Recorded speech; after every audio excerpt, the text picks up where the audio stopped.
வணக்கம். இது ஐபிசி தமிழின் இன்றைய பிரதான செய்திகள். முதலில் தலைப்புச் செய்திகள். லிட்ரோ எரிவாயுவின் புதிய விலைகள் தொடர்பில் சற்று முன் வெளியான அறிவிப்பு.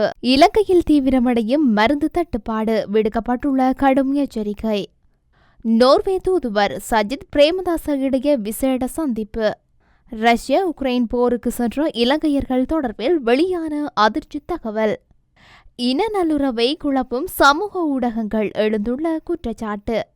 லாப்ஸ் எரிவாயு விலையிலும் திருத்தம், புதிய விலைகள் குறித்து அறிவிப்பு. விரைவில் பேச்சுவார்த்தை, நிதி அமைச்சு வெளியிட்ட தகவல்.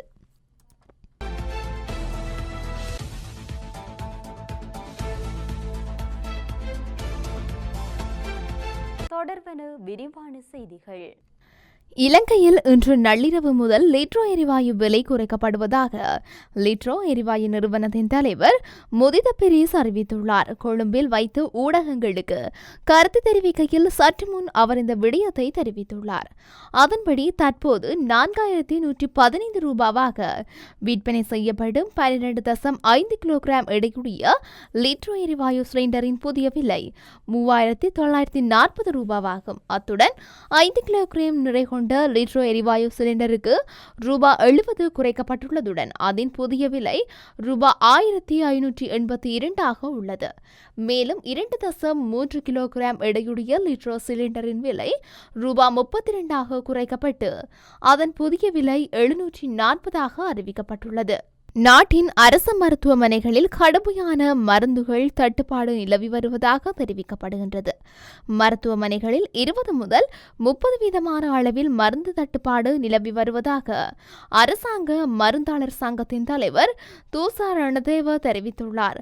முன்னாள் சுகாதார அமைச்சர் ஹெகலிய ரம்புக்வல்லவின் ஆட்சி காலத்தில் இடம்பெற்ற முறைகேடுகளினால் இவ்வாறு மருந்து பொருட்களுக்கு தட்டுப்பாடு நிலை ஏற்பட்டதாக அவர் குறிப்பிட்டுள்ளார்.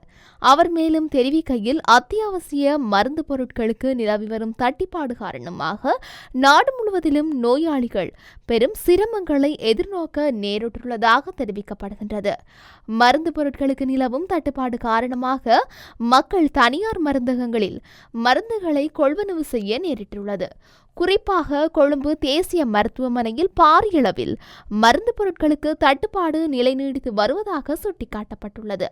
பொருளாதார ரீதியில் நலிவடைந்த மக்கள் தனியார் மருந்தகங்களில் மருந்து கொள்வனவு செய்ய முடியாத சிரமங்களை எதிர்நோக்கி வருவதாக தெரிவிக்கப்படுகின்றது. எதிர்க்கட்சித் தலைவர் சஜித் பிரேமதாச மற்றும் நோர்வே தூதுவர் மே எலின் ஸ்டென்னர் ஆகியோருக்கிடையில் விசேட சந்திப்பொன்று இடம்பெற்றுள்ளது. இலங்கை அரசியல் மற்றும் பொருளாதார செயற்பாடுகள் குறித்து இன்று குறித்த சந்திப்பு மேற்கொள்ளப்பட்டுள்ளது. இலங்கையில் ஏற்பட்டுள்ள பொருளாதார நெருக்கடி குறித்து விளக்கம் அளித்துள்ள எதிர்க்கட்சித் தலைவர் அதிலிருந்து விடுபட தனது கட்சியின் திட்டங்கள் குறித்தும் விளக்கம் அளித்துள்ளதாக கூறப்படுகின்றது. மேலும் இந்த ஆண்டு நாட்டின் அரசியலில் ஒரு முக்கியமான ஆண்டு என்றும் இந்த ஆண்டில் முக்கியமான தேர்தல் நடைபெறும் என்றும் நோர்வே தூதுவருக்கு சஜித் பிரேமதாச தெரிவித்துள்ளார். தற்போதுள்ள ஆட்சி முடிவடைந்து ஜனரஞ்சக அரசாங்கம் ஸ்தாபிக்கப்பட்டதன் பின்னர் மீண்டும் ஒருமுறை நாட்டை மீட்பதற்கு ஐக்கிய மக்கள் சக்தியை திட்டமிட்டுள்ளதாக எதிர்க்கட்சித் தலைவர் வலியுறுத்தியுள்ளார்.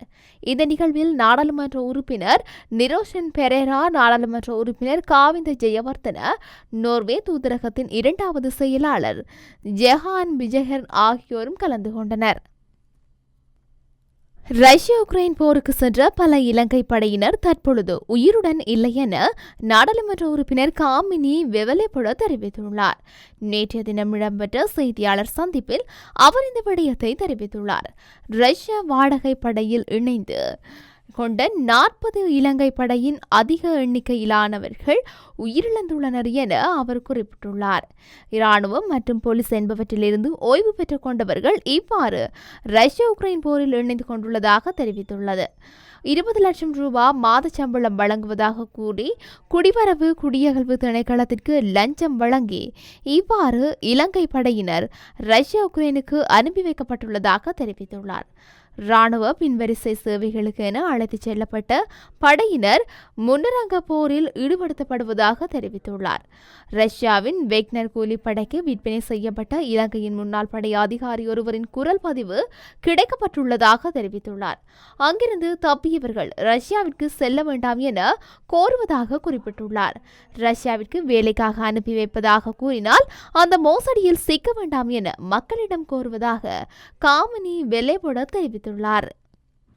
அண்மை காலங்களாக சமூக ஊடகங்களில் ஆதிக்கத்தால் இன நல்லுறவை குழப்பும் வகையிலான செய்திகள் அதிகமாக பகிரப்படுவதாக அம்பாறை மாவட்டத்தில் உள்ள சமூக தலைவர்கள் ஒன்றிணைந்து குற்றம் சாட்டியுள்ளனர்.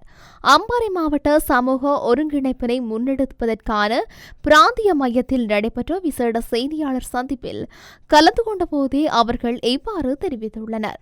இது தொடர்பாக அவர் மேலும் குறிப்பிடுகையில், சமூக ஊடகங்களில் ஆதிக்கம் தற்போது சமூகத்தில் அதிகரித்துள்ள நிலையில் இனங்களுக்கு இடையே பிழையான செய்திகள் அதிகமாக பகிரப்படுகின்றன.